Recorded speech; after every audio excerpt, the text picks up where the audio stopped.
আপনার লাইসেন্স লাগবে, এটা কিন্তু রোডে চলবে না, লোকাল রোডে বা আশে বা পাড়া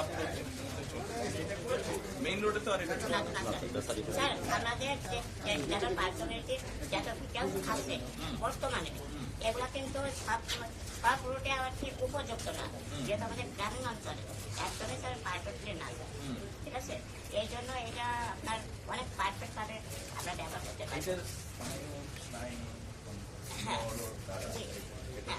বলতেছি ঠিক বলবো। হ্যাঁ ওকে স্যার, মনে করুন আপনার নাই এখান থেকে নাই, আপনি গাড়িটা নিয়ে চালাতে পারবেন, আপনার না নো নো আপনার নিউরন কন্ট্রোল আপনার পাও না। স্টিফেন হকিং যেভাবে টাইপ করা আছে কমিউনিকেট করে আমরা নাম দিতে হবে, খুব সুন্দর করে নাম দিয়ে আমরা চিন্তা করছি এটা আপনারা যদি গভর্নমেন্ট সাপোর্ট করে, শুধু এইটা না, আমাদের কাছে এরকম মানে কোয়ালিটি প্রোডাক্ট বাংলাদেশে প্রডিউস করা যাবে সদা, এটা দিয়ে বাংলাদেশের ইকোনমি চেঞ্জ করে যাবে। আপনাকে আমি শুধু এটা জিজ্ঞেস করলাম যে কি হেল্প আমরা করবো।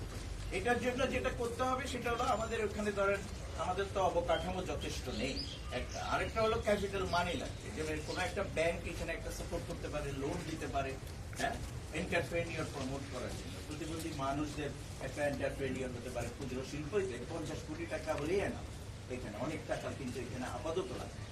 ভবিষ্যতে আবার আমাদের second phase, third phase, fourth ফেজে, কারণ এখানে ওর সাথে অনেকগুলা প্র্যাকটিক্যাল গবেষণা লোক লাগবে, অটোমোবাইল ইঞ্জিনিয়ার লাগবে, কিছু সাপোর্ট লাগবে, যারা এটাকে টোটাল একটা ইকুইপমেন্ট লাগবে, মেশিনারিজ লাগবে, এগুলা আপনি এটা তো একটা মোটামুটি আমরা কনসেপ্টটা প্রডিউস করলাম, ফর্মুলাটা আমাদের কাছে আছে, কিন্তু আমাকে এই টোটাল জিনিসটাকে যদি মার্কেটে নিতে হয়, এটার প্রোডাকশন স্পিরিটে তো বাড়াতে হবে, মানে এটার যে চাহিদা আছে রাষ্ট্রে, এটা তো শুধু আপনার বয়স্ক বা প্রতিবন্ধী ব্যক্তিদের জন্য না, যেমন একজন মা, তার 3 বছরের একটা শিশু আছে, 2 বছরের শিশু আছে, বা আর একটা বাচ্চা আছে, তাদেরকে নিয়েও সে যেন যেতে পারে, চলতে পারে, বাজারে মার্কেটে যেতে পারে। ওই সেজন্য যে 5-7 ধরনেরও ডিজাইন আছে।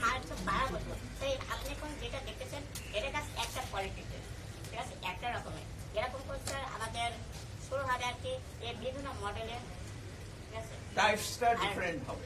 আর স্যার এখানে আরো একটা বড় কথা, আপনি এই গাড়িটা এখনো পর্যন্ত মাত্র 50% কাজ কমপ্লিট, মাত্র 50%, এখনো 50% কাজ বাকি। আর এই 5টা বছরে আমি 50% কাজই কমপ্লিট করতে পেরেছি, যাতে আমি তখন একাই ছিলাম। আমার কিন্তু এটা শুরু হয় এই আমার টিফিনের টাকার জোগাড় করে।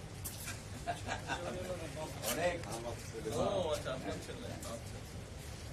ফ্যামিলি, অত রিচ ফ্যামিলি, আমরা এখন সাহায্য করছি। আলুর ব্যবসা করে, মূলত আলুর ব্যবসা করে, আর গাবি আছে, কয়েকটা গাবি আছে আমার জন্য, সে ওখান থেকে দুধ কিনে আসে। এইটা আরেকটা সমস্যা, ঢাকা শহরে দুধ ভালোভাবে পাওয়া যায় না। হ্যাঁ সেটা না সেটা তো ঢাকা শহরে আপনি যে বিশ্বাস নিয়ে